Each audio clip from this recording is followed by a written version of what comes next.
What's going on? Craig with Escape of Fate. Once again, Musicians Against Bullying.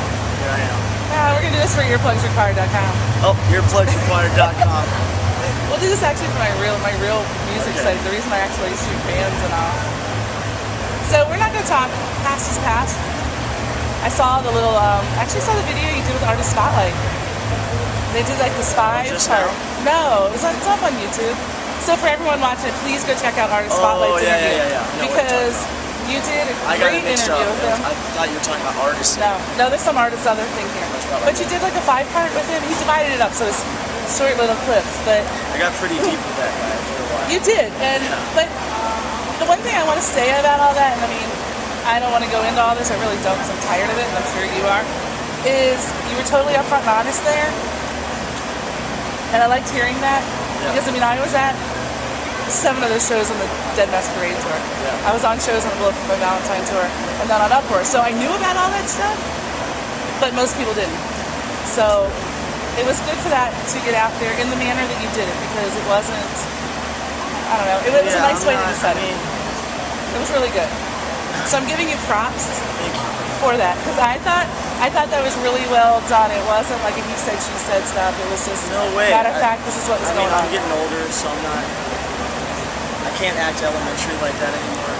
And then, I mean, when I first joined this band, I was obviously going through so much stuff that in my personal life, in my business life, being the new guy, some people appreciating it, some people think I'm living in some shadow, and I was just going through a lot of stuff, and I was drinking Devil's Drink, which I don't drink anymore. We all have that beverage, and that for me was Jägermeister.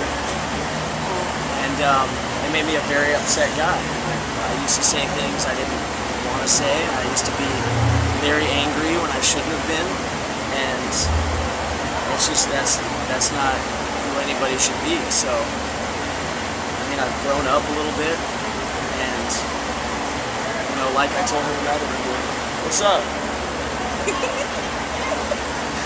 like I told him in that interview, it's like, just because he's not in this band anymore doesn't mean he lost a friend. Like, I'm always gonna be here for him.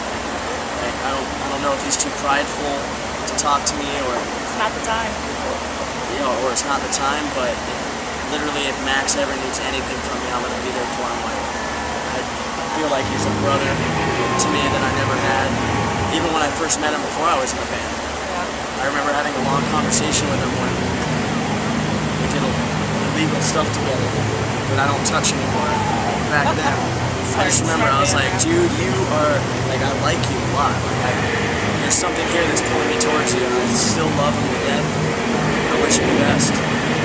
But when it's being detrimental to a group of guys that are trying to make a living and continue a career, you get to a point where the show must go on, you know? And that's the point the band got to. I'm still saddened by it, which I even feel bad being sad by it, because I feel like TJ gets weirded out. He just sat there during that interview. He was with you. Poor TJ just sat there the whole time. He didn't say a word. Well, I wanted to do it with TJ, and then all of a sudden I started getting all deep. And I started feeling bad. I was like, man, crap. I felt bad for him, because he just sat there like, okay, like he was lost. It's just like, okay, poor TJ. But I have to say, I went to 3 shows recently, and you can definitely tell a different vibe with the band. Right?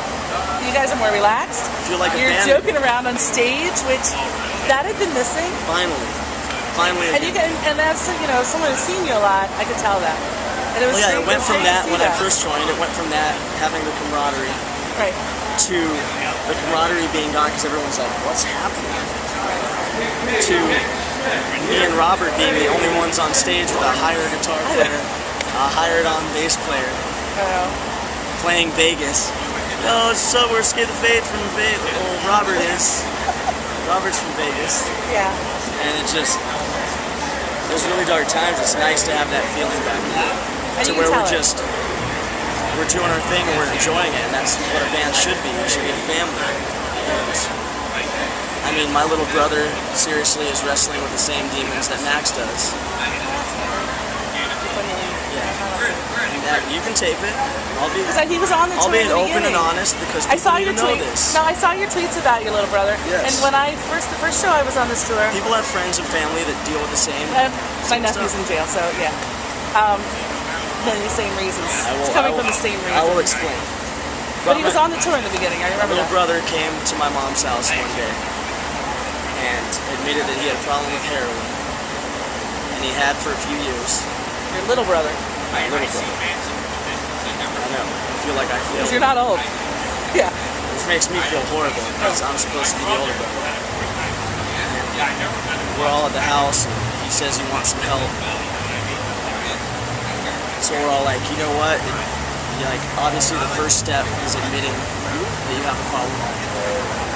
After a few hours at my mom's house, he starts freaking out, wanting to leave to go get a fix.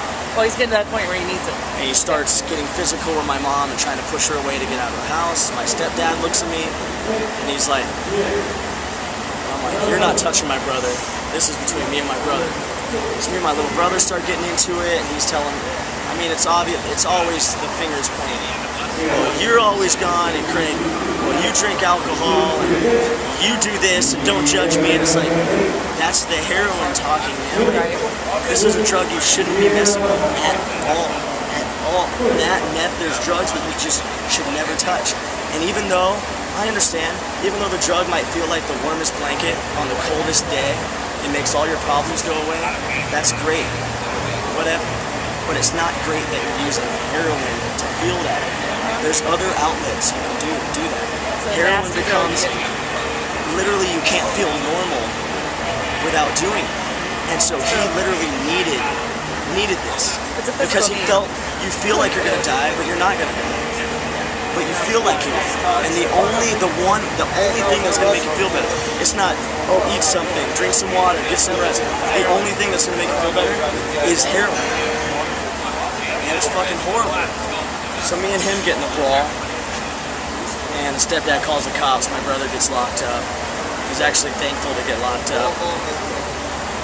Moves out to Portland, long story short, says he's cleaned up. Moved back to Phoenix. He lost his job at Subway. And so I brought him. Don't let it affect you. Alcohol. You're good. I don't give a shit. So I'm like, you know what, man, it's all good. I got your back. I'm your brother. Come out on this tour with me. Sell my clothing company. So he does for about a week and a half. And then I go to check on him and he disappears. He stole like $5,000 from me. And just, I haven't talked to him since. I mean, he sent me a few texts saying the devil's got him twisted, which I know what that means. And You know he's alive at least. yeah, his girlfriend that apparently seems to care about his well-being keeps updating her Facebook with photos of her and him. If she cared about his well-being, she would tell him to get help or whatever. Long story short, Don't do heroin. don't do heroin. Don't do heroin. And the reason I try to get personal and deep about it is because fans might think, well, why aren't you there for Max? My own little brother. Yeah. My blood family, and Max is a brother. But I grew up, we had bunk beds growing up. Yeah. I don't talk to him at all because of his addiction. And it's really fucking sad. And other people might deal with that, and there's only so much you can do. And if anybody's watching this and you are an addict, don't think that people don't care about you because they're not there for you. They've tried to be there for you. And it gets to the point where if you don't want to help yourself, it's impossible, literally, on that drug, it's impossible for anyone to help you. You have to want to help yourself, and you need to help yourself. You need to get off that drug. You have to. There's other ways. Have a drink. Talk to friends. Have a good time. Don't do that, please. It's not. I'm a kid. I like to experiment with things. I've done drugs, whatever. That's a one drug. Shame on me, but literally, yeah. I will never, because of the people I know that have done it, I will never ever touch that. No thanks. It just amazes me how you would have, like my nephew went from smoking weed to to doing heroin. It's not like... Well, see, and then that's bullshit, because I think weed should be legal. Right. I don't have a problem with People weed do at all. weed and do that, and then the government thinks, well, weed's a gateway drug. Right, very true. Yeah, I needed that. Anyway, let's talk about the new music. Let's do it. I love the new song. Thank you. It's listed as Revenge on your set list. It is, that's the working title, and so Okay. it's easy for the rest of the band to look at that title and be like, oh, it's okay. Because So they haven't. is what we're hearing what's actually, because I did hear, I mean, you let me hear the real version Yeah. of it.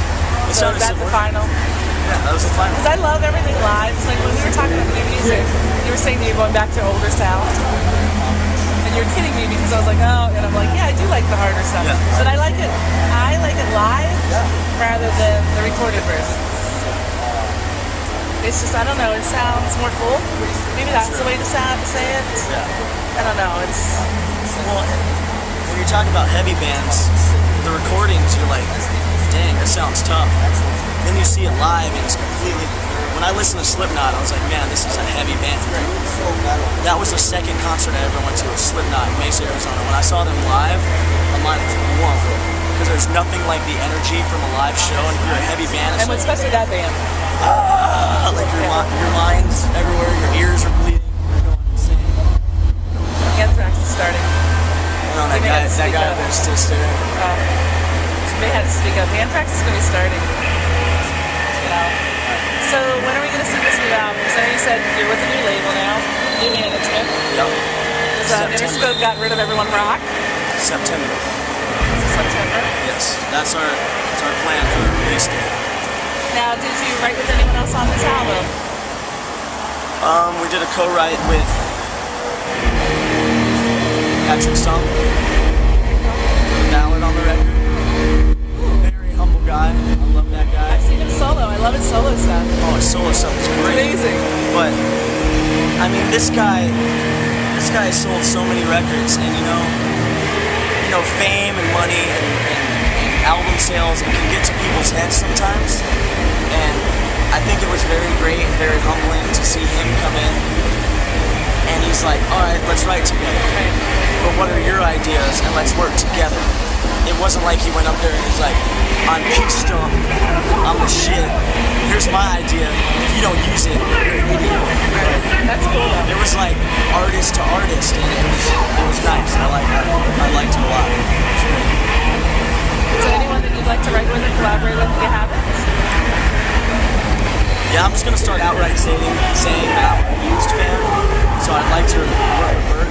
Yeah, I heard you were trying to pursue that, but something happened and didn't work. See, I've talked to him before. Yeah. I've talked to him before, and obviously I'm older, so I'm not gonna, oh my god, get over. Like, I'm not like that, but I respect him as an artist. And You're not gonna have a fan moment? no, Okay. I respect him as an artist. He influences me. I would really like to work with him. And I obviously never told him before, because I know how it is to have people. Every time I've seen him, I just want to have real conversation. Because you're always stuck in band talk. Oh, your band did this, your band did that, and that's obviously great to hear, but I will openly say I'd like to work with him. I'd like to work with Chester from Linkin Park. He's another guy that influenced me. If I could work with Steven Tyler, I would shit myself. And if cutting off my left ball sack would bring Freddie Mercury back from the dead and I could work with him, I would be Tom Green. I'd have one nut. I know. So somebody tweeted you about, I can't remember who it tweeted, about they should do the movie Rockstar, about your life, the band's life. That would be They awesome. should have Johnny Depp play you. So if they would do a movie like that about Escape the Fate, with hello, You know, mothers hello, are the always soundtrack. I'm pretty sure nobody else looks at me and thinks this. But my mom is always like, you look just like Johnny Depp. So it's funny that that person said that. Yeah. And I'm like, yes. So, who do So you obviously, think you know when friends get to talking, they're like, Yeah. you look like this. I'm like, well, Mama always said I look like Johnny Depp. They're like, you look nothing like Johnny Depp. And I get bummed out. I'm like, man, he's an attractive dude. I want to look like Johnny Depp. It's like Johnny Depp in one era. You know? So if they would do a movie like that about Escape the Fate, I was shopping at Target once, and the lady actually put it perfect. And go look it up. Picture Johnny Depp and Val Kilmer mixed together. I looked at a picture of Val Kilmer, I'm like, holy crap. I feel like I'm looking in a mirror. But there was a picture of him fat on the beach, so maybe I should lay off the McDonald's. That's a good one. So if they did a movie, who should play everybody in the band?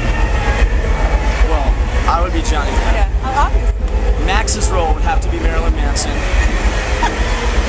Robert's role would be Slash. Monty's role would be Jackie Chan.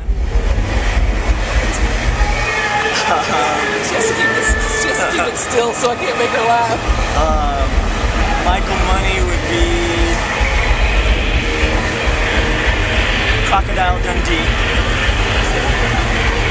I don't know, he just wore a cowboy hat on stage one time, so Oh, okay. So I fit that. What about T10? TJ.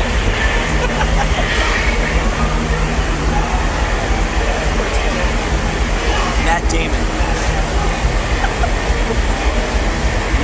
Matt Damon.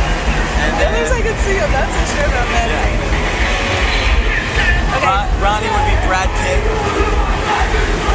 Because Brad Pitt's the best actor ever, so he can totally portray it.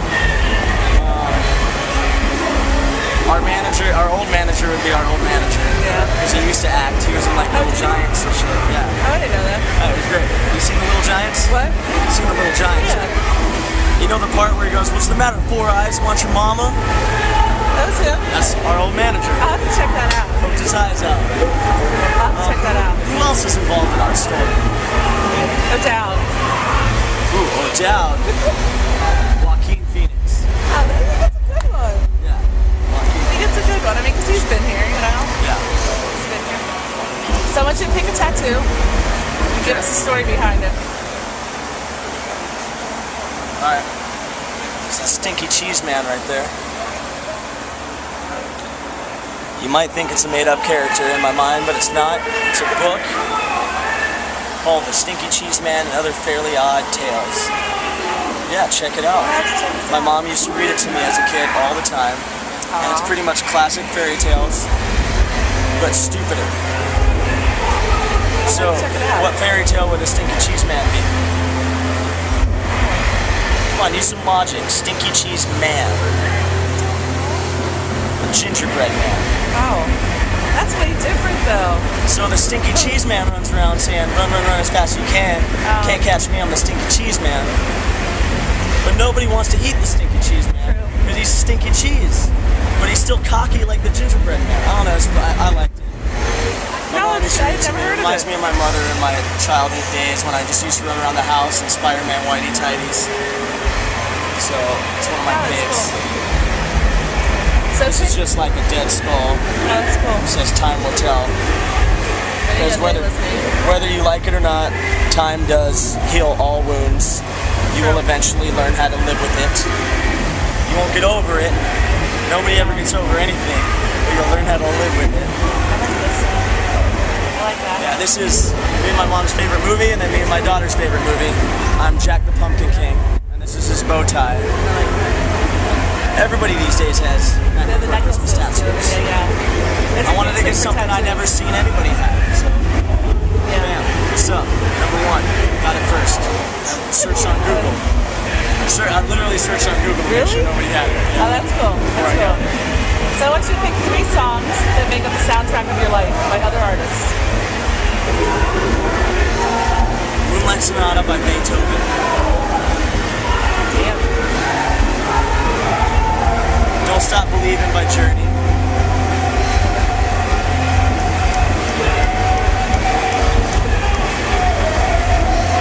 And then I don't know who the artist is, but that song, Shots, Shots, Shots, Shots, Shots, Shots. That one. I don't know that one. I'll have to figure that one out. Okay, last question. What? You opened up the Rock and Roll Encyclopedia. Maybe I should have it under your name, not your band name, because you've been with a bunch of bands. So what would you like to read under your name? How do you want to be remembered?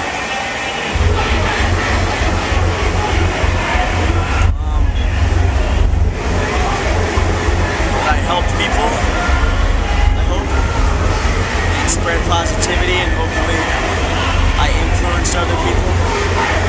Like, I don't have to be the the biggest thing in the world that like saves lives or whatever, but if I'm somebody that somebody looked up to and then they change the world, that's good enough for me. So that would be nice.